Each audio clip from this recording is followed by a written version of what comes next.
What I'm seeing is I see a hungry Crawford, a Crawford that has been looking for the opportunity for a long time, finally getting the opportunity, and really ready to grab. And it's exciting. You know, Terence is freakishly strong. He can punch. He's got good crack. He can fight from both ways. Orthodox southpaw. He can fight at mid-range, close range, outside, and he can fight going both ways. So it's exciting. It's exciting. I'm going with Terence Crawford. You know, big weight jump, a dangerous fight, but somebody's got to prove to me that they can break Terence Crawford's will and that he can't figure it out against you. Few matchups in boxing history spark as much debate as a potential showdown between Floyd Mayweather Jr. and Terence "Bud" Crawford. Both men represent the pinnacle of their eras. Pundits and boxing pros have weighed in on who would emerge victorious if these two boxing masterminds ever shared a ring. The conversation is not just about skill, but legacy. Mayweather's flawless mastery versus Crawford's versatility and killer instinct. Definitely one of the greatest. He's done shit that Floyd Mayweather ain't done. Like what? Like what? The audience that don't know. He is a two-time undisputed champion. Floyd wasn't a one-time undisputed champion. So he has all the belts in one division and then moved up and got all the belt in another division. I don't know if that's ever happened in the history of boxing. Yes, and he beat the man. Let's give Terence Crawford his flowers because everything he said he was going to do, he done it. He did. Floyd Mayweather retired with a perfect 52-0 record, one of the cleanest resumes in the history of the sport. His career was defined by marquee wins over champions across 5 weight classes. Mayweather's ability to neutralize punchers and tacticians alike was legendary. Floyd Mayweather stopped Conor McGregor in the 10th round to improve to 50-0 in what he says will be his final fight. I actually believe him this time, Max. What's his legacy? Well, he's one of the great pure boxers who ever lived. He is never cheated himself. He always was in condition. He had no off nights. That's why he won every fight. It's one of the reasons. Because he's one of the best to ever do it, and because he was always prepared over a very long amateur and pro career. Amazing. Another reason is he carefully selected opponents, knew when and where and when and who to fight, and basically changed the paradigm in boxing. I'll translate. He flipped the script. I mean, really, boxing is basically, and this is just the way it is, and I'm a huge boxing fan, and I make no apologies about it, but it is fans and networks essentially exploiting fighters. That's how it works. We demand a level of dedication and risk-taking with your health that's insane, right? Like, someone's getting their head beaten every which way, and if you quit, you don't have heart. You can't be a great fighter, which is true, by the way. It's a blood sport. And usually fighters wind up broke and punch drunk.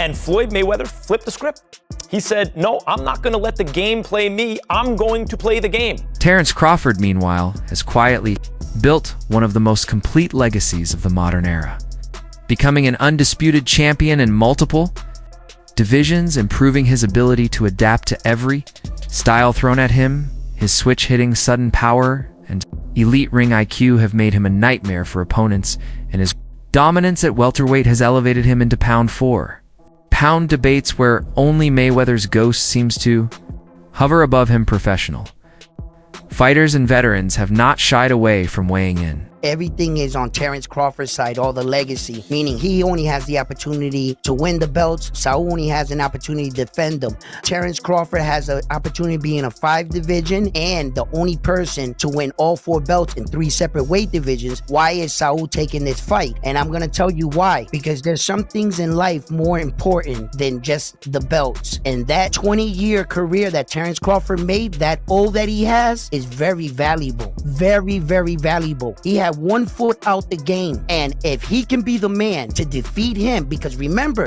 if Saul beats him, Terence Crawford was the first man to get all 4 belts in 2 separate weight divisions. Yes, I beat that champion. Yes, I beat the multiple division champion, and he had the Oscar De La Hoya, who fought Mayweather himself, recently stated that he still sees Floyd as the superior fighter, arguing that Mayweather's record and technical mastery make him untouchable in head-to-head comparisons. De La Hoya's perspective reflects the respect many in the old guard have for Mayweather's resume and his ability to win at the highest level consistently.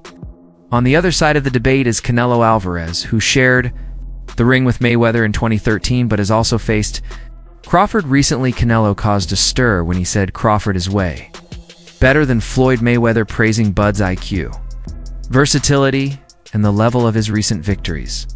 Coming from a fighter who has faced both men in different circumstances, his opinion carries particular weight. I have to disagree because Floyd Mayweather toyed with Canelo. Like, he literally toyed with him. He didn't get hit at all. Not one time. And Crawford, yeah, he's more of a fighter, boxer. Mayweather's more of a boxer. But I have to disagree. I think Mayweather is much more superior than Crawford. Not just because he beat me and it was a close fight, whatever, and or that I stepped in the ring with Mayweather, but I really feel that technically Mayweather's a better fighter. He faced Mayweather, you were 23 years old, I believe? 23. And Just again, turned 23. yeah, you just turned 23. You didn't have a lot of seasoning. I know people say, oh, he had a lot of fights. Well, you didn't have an amateur career. You started boxing at 15 as a pro, right? Yeah. So you gave up the weight concession. You gave up the rehydration clause. And I always thought if you would have faced him, with some more seasoning, it would have gone differently. He deserved the position in that moment because, Floyd Mayweather is one of the best fighters in the boxing history, and he deserved the position in that moment. I try to make history, and I try to put myself in the very top in that moment. But for some reason, doesn't happen, right? And yeah, like you say, if I had that fight with Miguel Angel Cotto first and all these kind of fights, and then fight Mayweather, maybe go in the different way. But we never gonna know. And I learned what from that fight, and like I say, things happen for a reason. Shane Mosley, another veteran who went 12 rounds with Mayweather, has leaned toward Crawford in this potential matchup, suggesting that Bud's all-around arsenal makes him more dangerous and complete. Then Floyd Mosley's view reflects what some fighters who have felt Mayweather's style firsthand understand. His brilliance is undeniable, but Crawford brings angles and weapons Floyd never had to deal with. Who do you think's better out of those two, Crawford or Mayweather? I think Crawford is better, bigger. He's actually, he moved in weight class, and I would say Crawford is a better fight all around fighter. Mayweather is really good too, though. You can't knock him as well. He's very talented. It would have been a tough fight, but I think Crawford would have had the edge over Mayweather because of the long arms and because it's bigger. You know what I'm saying? And he would have kept him at bay. It would have been hard for Mayweather to counter, maybe. But Mayweather's definitely a technician. I mean, it's, like Crawford said, Mayweather has his era, and Crawford, this is his era. Shane Mosley has also acknowledged that while he respects Crawford's all-around abilities, Floyd Mayweather is no weak link. In fact, Mosley has gone on record several times saying that Mayweather's defensive brilliance and discipline make him one of the hardest puzzles in boxing history. I was surprised about his power. When you attack Floyd, he has a way of making you run into it and you feel the power, like a collision. But when you kind of box away from him, yes, he has power, but not like he does when you're trying to attack him. He's not weak, he's strong. Like I say, he trains hard and he does all the things you're supposed to do as a fighter or as a champion to be the best. Mosley fought Floyd in 2010 and actually rocked him badly in the second round. But he later admitted that after that moment, Floyd adjusted, instantly shut him down and never allowed him another clean opportunity. That experience shaped Mosley's view. He respects Crawford's size, switch hitting, and offensive variety, but he also knows firsthand that Floyd is a master at neutralizing even the best weapons. Everybody talk about Shane Cardi, but what was the issue? Shane started hesitating. Why did Shane hesitate? Because he took the best shot and he stood there, held on tight, and on top of that, made Shane feel his strength. and came back out like nothing happened the previous round. Right. But still stone cold. Right. And then Shane ends up being the one hesitating, waiting, and the fight get away from him. I'm saying Shane hit me with a hell of a shot. Okay. Actually, 2 shots. Oh, okay. But even in that particular round, what I said to Shane was this. I was like, you said something to him when you grabbed him. I said, you gotta kill me. Oh shit. I wasn't ready, Floyd. I said that was a good one. I said that was a good one, but you gotta kill me. Wow. I said, you gotta kill me. And then I mean, I'm not gonna lie, I meant it. Andre Ward Crawford's close friend and former champion has also defended him vigorously against claims that his accomplishments don't measure up to. Mayweather's Ward emphasizes Crawford's adaptability, skill, and ability to dismantle elite opponents as proof that he belongs in the conversation. Who's the most skilled fighter today? Bud is definitely one of them, for sure. Tank Shakur, Devin, Boots. Boots is Jerron my favorite. It's a lot of them, and they skillful in different ways. Mm-hmm. You know what I'm saying? Somebody that, like, I can bet the house on is Bud. Because me and him, we so much alike in our mentality. Like, soon as I see this dude, he come in the room or I come in the room, we start arguing. About basketball, wrestling, anything, bro. Like, man, you can't, man, you looking small. What you mean I'm looking small? You looking small. You gotta really hurt that dude to turn him away and to try to stop him from doing what he want to do. So skillful, yes. But this and this, yeah. It's different, man. There's not a lot of guys like that out there currently. There's a lot of guys that talk it. But until you get in that real fire, I'm not saying a guy, you fighting a guy you should beat. I'm saying a guy that it's a 50-50 matchup. We don't really know what you have. You don't even really know what you have. Ward has even called Crawford the GOAT of this generation. Ward has been one of Bud's strongest defenders, not only because of their personal friendship, but also because Ward sees Crawford's resumed dominance and adaptability as something unique in modern boxing. After Crawford's destruction of Errol Spence Jr., Ward flat out said that Bud had earned the right to be considered the greatest fighter of this era. Andre, we just seen Terence Crawford create greatness and beat Canelo Alvarez tonight. What was your thoughts on that performance from Terence? From Terence Crawford, it's great performance, man. He's been doing this throughout the course of his career. The stakes were a lot different in this fight, a lot more danger. He had to fight that kind of fight in order to beat Canelo Alvarez tonight. And he did that at 37, but getting ready to be 38 years old. And he proved, like Max said, that he is the GOAT of this generation. Hats off to Canelo for taking the fight. He didn't have to take it. Hats off to Turkey Al-Sheikhs for putting it together. Just a great, great night for boxing. Yeah. How special a fighter is someone like Terence Crawford? There was no signs of a size disadvantage there. How special? You can see it in spots, but it wasn't significant. And I didn't think it was going to be significant. And people call me crazy, but I've been around Terence. He's strong. He's got a wrestling background, and people don't realize that he's been boiling himself down all these years and still being successful, not having to do that. His condition seemed impeccable, and his strength was there, the power was there enough to get respect from Canelo. So what more can I say? What would you like to see him do next? Do you think there's another fight after this? I'd like to see him be done. What are we boxing for at this point? What else is there to do? There's always going to be a YouTuber or a reporter or somebody conjuring up another challenge. We box to get ourselves in a better financial position, to build a name and a legacy. Those boxes are checked. What else are we doing? Yeah, brilliant. Why are we still in the game? Yeah, I get it. Andre, always good to talk to you. Appreciate it. Mayweather himself has commented on Crawford with a mixture of respect and pride. He has congratulated Crawford on his big wins, particularly his demolition of Errol Spence Jr., but he often reminds fans of his own resume and what he accomplished over decades at the top. Floyd has always positioned himself as the benchmark against which others must be measured. That tension between admiration and legacy protection is natural.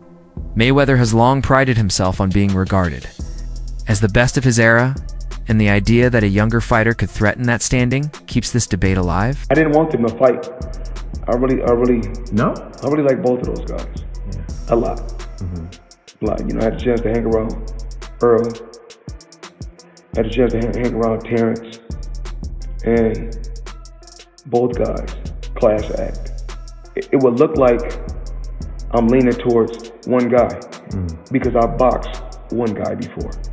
It was beautiful to watch, but also tough to watch to see what happened to Errol. Obviously, we don't wish bad on You know, Nobody. Nobody. The best man won. If I was training him or I was in his corner,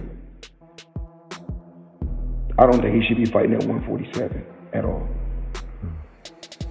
I don't even think he should be fighting at 154. Really? I think he should be fighting at 160 or 168. Wow. That's just my honest opinion. Roy Jones Jr. has been vocal in placing Terence Crawford at or near the top of the modern pound-for-pound scene. He said that Crawford has been dominating for a long time and called him the king P for P right now, with only the likes of Nye breathing close behind. Roy has also criticized Floyd Mayweather's legacy, saying that while Floyd is great and belongs in all-time discussions, there are fighters whose primes and styles Roy believes would trouble him more than some give credit for. On the Crawford-Canelo front, Roy has described Crawford as a great small guy who might beat good bigger fighters, implicitly suggesting he sees Crawford capable of handling Mayweather-type challenges. Gotta rank him probably in your top 10, maybe even your top 5. Where do you rank Terence, in your opinion? I put him in the top 15, maybe the top 10, because he definitely has the skill of a top 5. Just that he hasn't had the opposition that some guys were able to get, and that's not his fault. He just made one of the best fighters in his weight class look like nobody. That's pretty damn good. Now he proved what we already thought. We just didn't see him against the best opposition near his weight class. See, this is the thing people don't understand. This is what I like about Bud. He reminds me of Roy. We ain't got to have the best opposition in our weight class. We want the best opposition near our weight class. There's been discussion that maybe, Crawford and Inoue are going back and forth tussling for pound for pound, that maybe Inoue, because of the multiple weight divisions. You're shaking your head no. Tell me why no. Because Inoue also, when he first moved up, he lost to Donaire. Don't forget that. Bud ain't lost nobody. Moving up or down, he moved up 3 times. He lost nobody. Don't tell me he better than Bud, no. Tim Bradley has said outright that Terence Crawford would beat prime Floyd. He believes Crawford has the advantage of being versatile and that his timing power, strength, and adjustment skills give him what Bradley sees as the tactical edge. Bradley has also made clear that he respects Mayweather immensely, calling him one of my favorite fighters of all time, recognizing his defensive mastery, footwork, speed, and agility. Before the Canelo versus Crawford fight, Bradley warned that a loss for Canelo to Crawford would damage the Mexican fighter legacy in a way that going down to defeat against someone like David Benvitz might not. He points out that Crawford is moving up to weight classes older than many of his opponents. And if Canelo loses to someone doing all that, the criticism won't just be about that single fight. It'll feed into narratives about whether Canelo is past his peak or avoiding real challenges. Terence Crawford would beat a prime Mayweather. I'm telling you right now, he would beat him. Yes, it would be a competitive fight, but Crawford, master thinker, just like Floyd. What the advantage that Floyd has is that he has great defense.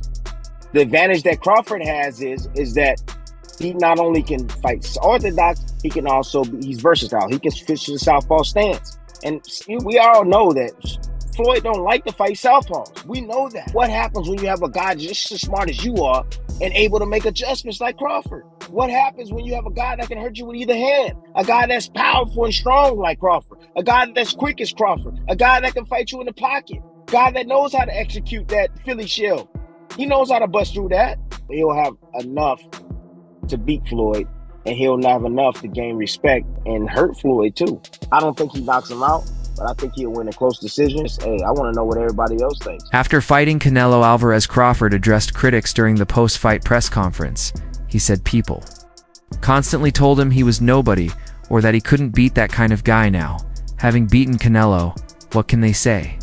Now, he asked, he called it a signature win over someone who had never been defeated at super middleweight. Crawford also noted that there had been clear favoritism toward Canelo and how the media and the crowd treated the fight in the atmosphere of the stadium, but implied that it didn't affect how he performed, saying he was motivated by the doubts and the noise. What was his power like? Have you been hit by anybody that strong before? I've been hit harder. No, in a real fight, not a sparring. In a real fight. Not Avanesian, but Mean Machine hit harder than Canelo, to me. To be honest. Terence. Congratulations. In a recent interview, Mayweather Jr. dropped hints that a return to professional boxing might actually be on the table, especially in the wake of his upcoming exhibition match with Mike Tyson set for spring 2026 Mayweather told TMZ that while nothing is guaranteed, there's been talks it's possible. He emphasized that he's feeling good, staying sharp, and looking forward to giving fans something memorable. Whether he risks his unbeaten streak again remains uncertain, but for the first time in a long time, Floyd has publicly left the door cracked open. This was your life for so long with Floyd fighting this guy, fighting Manny, fighting Conor, and all those, you were just at the center of all these talks for so many years. It's exciting to be back there again. Any chance that you would take a professional bout in the future after Mike, or is that off the table? Let's own it. Let's own it. It's been talks. It's possible. Floyd's genius or Bud's grit, who takes the crown?